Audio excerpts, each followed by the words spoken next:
The rhomboid muscles are located between the scapula and vertebral column. Named for their geometric shape, the major is larger than the minor. They have thin fibers that lie deep to the trapezius and are superficial to the erector spinae muscles. Do you remember geometry?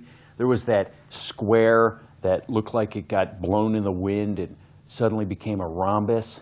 Well, that's the shape of the muscles that we're going to locate. And we're going to begin by finding the bony landmarks that really outline the rhomboids on the body.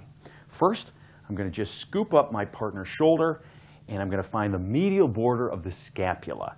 And that's really quite readily found right there, right along the path of my index finger.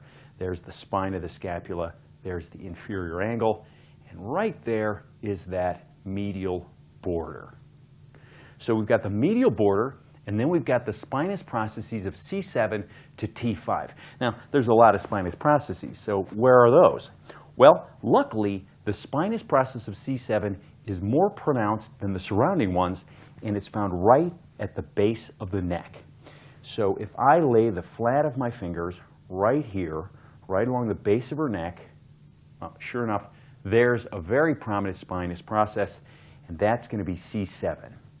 And then I can just systematically count down T1, there's a little gap, and then T2, T3, and T4, and T5. Great. So we've got the spinous processes of C7 to T5, and we've got the medial border. And you can see how my four fingertips form that rhombus shape where the rhomboids are located. So let's check it out. I'm going to just engage the muscle by putting my partner's hand in the small of her back and asking her to just try to lift her elbow up into my hand a little bit. Great. And as she does so, the rhomboids engage as they try to adduct the scapula, pulling it closer to the spine.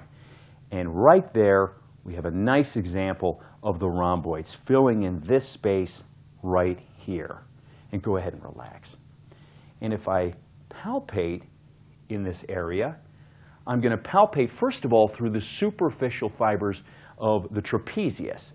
But if I roll my fingers perpendicular to the rhomboids, so I'm going to roll them this way, wow, sure enough, there's the very clear fibers of the rhomboid major, and a little further superior, the rhomboid minor.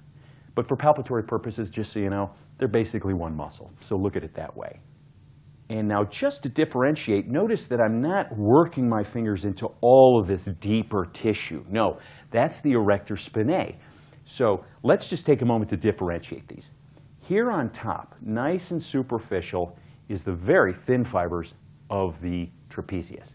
Then, working a little deeper, I can feel the fibers of the rhomboids, again going this direction. And then if I work even deeper, I can feel the fibers of the erector spinae that are running in this direction vertically. Great. And that's going to be your rhomboid major and minor here on the upper back.